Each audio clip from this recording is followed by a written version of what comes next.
up? Welcome back to the channel. I'm Mo.J and we're locked in. This is the recap for episode 9 of Raising Kanan. We got one episode left before the finale, and this right here was the setup that we needed. Now, there were no bodies dropped, but you have to choose which side you're on. Are you with the feds? Are you with the mob? Are you with the cartel?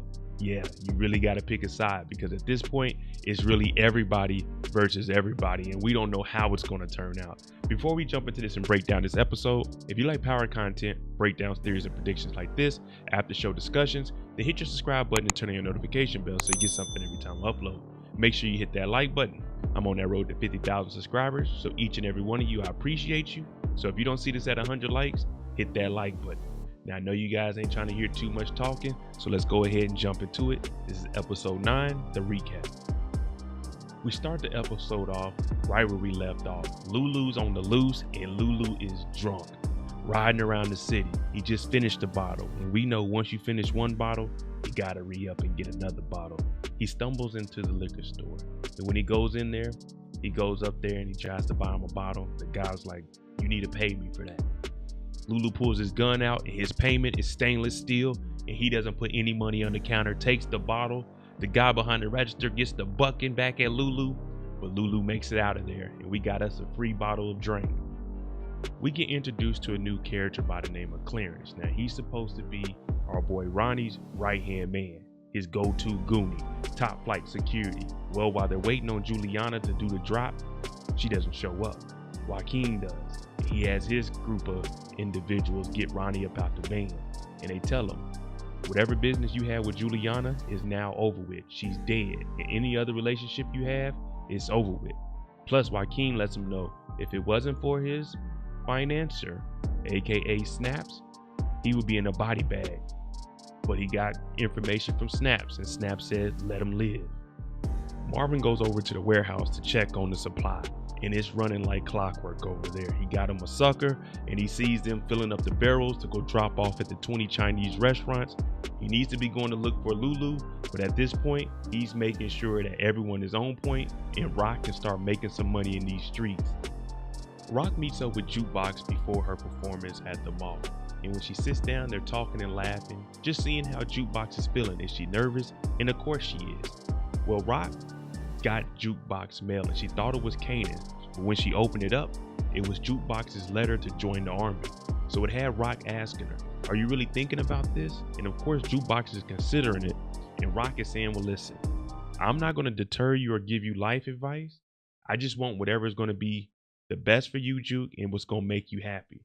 So they joke around, and Juke even tells her after this, because Rock is like a mother figure to her, "If you want me to check on Kanan, I'll do that." Now, Rock really wants that, but she tells Jukebox, "I'm not here to talk about Kanan. I want to make sure that you're good." Marvin's still on the lookout for Lulu, and he goes to his apartment. Well, he can't get in there, and Lulu ain't answering, so he goes to the landlord. The landlord doesn't want to let him in, so of course Marvin gives him a couple of dollars, a couple $100, and he goes in there. Lulu ain't around. Now, this place is junky, and we know that Lou has a drinking problem, so he tells the landlord, "I'm going to leave. You lock this place up, and don't you steal anything." Ronnie shows up to talk to Snaps and Pops because he's upset. He just got bombarded and ambushed by Juliana's cousin and found out there isn't going to be any more work in the streets. Now, Snaps knew all about this, and he actually saved Ronnie's life by telling him, "Hey, Joaquin, don't kill him." But Ronnie is saying, "Man, why would you do something like that?" But Snaps ain't trying to hear it. You went behind their back, you went to work with Juliana, and they didn't know that this was some fishy deal that was going on. So what they're telling Ronnie is, you need to get your act together before we take you out, because we invested money into you and we need our returns on investment ASAP. So Ronnie has to figure out how to get back in the streets and find a new connect. Shannon's dad, Patrick, showed up to talk to Cap, and what he tells Cap is, "Listen, I know that something is going on and there's a connection with Detective Howard, because I talked to Bingham, Nikki's dad, about it." So Captain gets on the phone and he calls in Special Agent Tanner. Tanner comes in, and once they reveal that information, they also tell Tanner that Laverne Thomas, Marvin Thomas's daughter, was dating Nikki. So now they're looking at the connections: Howard, Marvin, the mob, Nikki, Jukebox, Shannon. Everything is a web that's all connected. So Tanner's thinking, wait a minute, We didn't know all of this was going on, but they forgot about Laverne after Nikki died. Marvin goes to meet up with Gerald because they're trying to get this last article done and get this last piece so they can go ahead and put this in the paper and get it rolling about Jukebox and her group Butter. Now we know Marvin and Gerald have built a relationship, and Marvin is actually Uncle Marvin to his kids. So he's been trying to get Gerald back on the right path. Now Gerald is saying, man, it's tough out here, but I'm definitely going to show up for you. But I think I'm good, Marvin. And we see Gerald trying to separate himself from Marvin because last week we seen him talking to the feds. So Marvin is looking at it like, you're trying to break up with me? This is helping both of us. It's therapeutic. And Gerald is just like, yeah, I know, but I just need some space, Marvin. Famous is about to potentially get a record deal. When he got to the bar, Shirley was playing the music for a record label owner in the back room. He said, that's my music, and my dog Lulu is the one that makes the beats. So no one's seen Lulu, and he lied to Shirley. So he goes to Kanan's house to ask Kanan, hey, have you seen your Uncle Lulu? Because I'm trying to get this record deal. But Ronnie answers the phone, and he hems up Famous, and he told him to leave.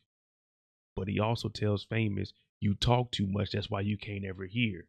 Now, Kanan does come out and save Famous and tells Ronnie, let Famous go. But after that, he says, listen, Jukebox got her event at the mall and Lulu wouldn't miss it. Ronnie looks at Kanan and says, you're going to the mall? But Kanan stands on 10 toes and tells Ronnie, don't worry about what I'm doing. Snap your fingers, do your step. You can do it all by yourself. Jukebox and the girls from Butter, they a little bit nervous, but they get out there and they do their thing. I'm talking about tearing them all down. Everyone in the crowd is going crazy. They got the boots on, crazy, sexy, cool. And it's looking like Butter. They headed straight to the top from an opening act to headlining world tours. Everyone did their job. The ladies sounded good. They looked good. And you couldn't ask for anything else from a group named Butter. Everyone showed up for the event. Everyone said that they did a wonderful job. As Kanan is leaving, he runs into Marvin. And Marvin's just like, man, Juke did good, right? A little bit of small talk. Well, Rock shows up also and tells Kanan, we're having an event later on to celebrate Jukebox. You should come through. But Kanan doesn't have anything to do with his family. He just told Famous that I'm not messing with any of them. Now, Rock is saying, I know you threatened the CPS worker. That's not going to be good. I can make a phone call and they pick you up. But Kanan returns with, I can make a phone call too. I can get you up out of here. Plus, I heard you the one that killed Unique. So it's a little crazy and it's tense between these two, but neither one of them are backing down. Lulu eventually gets picked up. Everyone on the street knows he robbed the liquor store last night. The police got called. He was sleeping, drunk at a bar. Well, they called Detective Howard, and Howard shows up to take over. Now Lulu's sitting there and he starts piecing it together. Rock told me someone has some inside information on Scrap. You're the one that messed up and said that Scrap was snitching. Howard pulls a gun out, puts it to his head, and Lulu looks at him in the eye and says, I'm already dead. So Lulu, he's coming to the realization that how Rock is moving out here and getting the information is just as sloppy as he's been moving. And Howard, we know he's a loose cannon. We've seen how he did Burt. So Lulu was on the verge of losing it. Marvin gets a call from Gerald later on that night. They still been looking for Lulu. And when he gets to the hospital, he comes to realize that Gerald's daughter had passed away. He put her in the bathtub. He went to go get back on drugs. She slipped, she fell, she drowned, and now he's about to go to jail for this. And he goes ahead and confesses to Marvin that he's been working for the feds, and the feds want some kind of information on Marvin. So this makes Marvin very, very upset. He snatches away. But at the same time, he's getting the page from Rock because they got business to handle. But the feds are on the case.